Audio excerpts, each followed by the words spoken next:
యథార్థమైనటువంటి ప్రవర్తన, యథార్థత.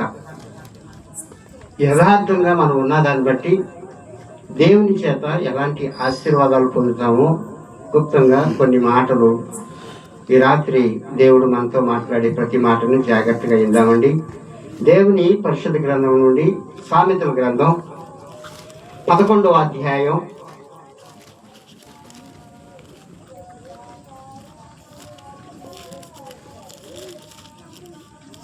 3వ వచనం.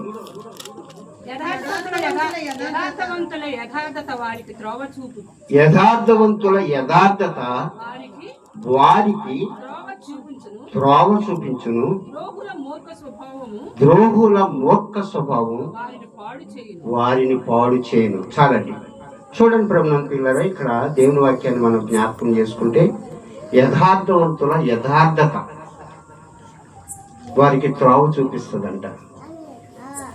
పర్వాలేదు, నాకు జ్ఞానం ఉంది, బాగానే ఉన్నాను, నేను వెళ్ళగలను, చేయగలను అనేటువంటి మన ఆలోచన, మన అనేటువంటి మన బలం, మన అనేటువంటి మన ధైర్యం కొన్నిసార్లు ఏం చేస్తుందంటే మూర్ఖంగా ఆలోచించేటువంటి పరిస్థితులు వారిని పాడు చేస్తుందని దేవుని వాక్యం సెలవిస్తుంది.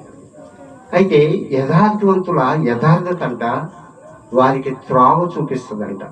గత రాత్రి నేను చింతలపూడి దగ్గర ధర్మాజిగూడెం దాటిన తర్వాత కలరాయిగూడెం అని ఒక ఊరు ఉంది. అక్కడ ఆల్నైట్ ప్రేయర్కి వెళ్ళాను. అక్కడికి వెళ్ళి మేము ఆల్నైట్ ప్రేయర్ జరిగే దగ్గర ఒక స్థలం, నేను ఇంకో స్థలానికి వెళ్ళాలి. అయితే అక్కడ నుండి వాళ్ళకి కనిపించి నేను ఇంకో స్థలానికి వెళ్ళటానికి నాకు వెహికల్ లేదు, నన్ను తీసుకెళ్ళిన బ్రదరు అక్కడ కూటంలో ఉంటే నేను నడుచుకుంటూ వెళ్తున్నాను. చీకట్లో వెళ్తుంటే కుక్కలు చాలా బాగా ఎక్కువగా ఉన్నాయి అక్కడ. అప్పుడు బాగా మురుగుతుంటే వాటిని అలా అదలకించుకుంటూ ఎదరికి వెళ్ళిపోయాను. అక్కడ ఎవరో నాకు తెలియదు. నాకు కావలసిన అడ్రస్ని వెతుక్కుంటూ నేను ఏం చేస్తున్నాను, ఆ చీకట్లో అలా వెళ్తుంటే ఈలోపు ఇంకొక వ్యక్తి అవతల మాట్లాడుతున్నట్టు వినపడుతుంది చీకట్లో.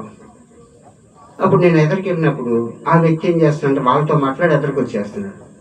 తీరా చూసేదానికి నేను దగ్గర అయ్యేటప్పటికి ఆయన నన్ను చూసి అయ్యగారు వందనాలు అన్నాడు.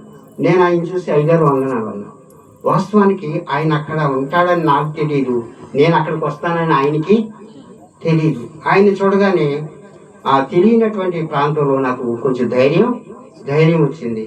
అతను నన్ను చూసి